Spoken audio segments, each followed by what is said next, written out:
నేను ఎప్పుడు కర్బూజా తినలేదనమాట. కర్బూజా జ్యూస్ చేసుకొని తాగుతాను గానీ, కర్బూజా మాత్రం అలా తినలేని ఫ్రూట్ కింద నేను. ఎందుకో నచ్చదు నాకు. జ్యూస్ అయితే మాత్రం నేను, జశ్వి ఇద్దరు బాగా తాగుతాము. ఈ జ్యూస్ అయితే మా అమ్మకి చాలా అంటే చాలా ఇష్టమనమాట. అంతకుముందు అనుకునేదాన్ని నేను ఎప్పుడు బయటికెళ్ళినా సరే మా అమ్మ అయితే ఈ జ్యూసే తాగేదనమాట. ఈ జ్యూస్‌లో అంత టేస్ట్ ఏముంటదబ్బా అనుకున్నాను నేను. ఒకసారి మా అమ్మని అడిగాననమాట. ఒకసారి ట్రై చేసి చూడు బావుంటదని చెప్పింది. ట్రై చేశాను. ఇంక అప్పటి కానించి మర్చిపోలేదు ఇప్పటిదాకా నేను. ఫస్ట్ కాయలని సగం కోసాననమాట. సరిపోలేదు. పాలు ఎక్కువైపోయింది. మళ్ళీ ఇంకో సగం కూడా కోసాను. ఇప్పుడు సరిపోయిందనమాట. థిక్‌గా వచ్చింది. లేదంటే ముందు వాటర్ కింద వచ్చిందనమాట.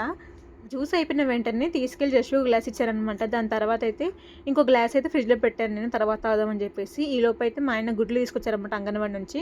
ఇంకా అవైతే గిన్నెలో పెట్టుకున్నాను. లేదంటే ఇలా అట్టలో ఉందనుకోండి జస్ట్ అయితే పడేస్తుందనమాట.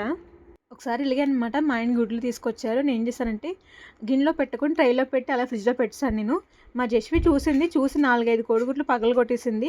నేను వంట చేస్తున్నాను అక్కడే కిచెన్‌లో ఉన్నాను. కాకపోతే గమనించలేదు నేను. మాకైతే మనిషికి 16 గుడ్లు ఇస్తున్నారనమాట. అంటే చిన్నోడికి 16, జస్వి 16 అనమాట.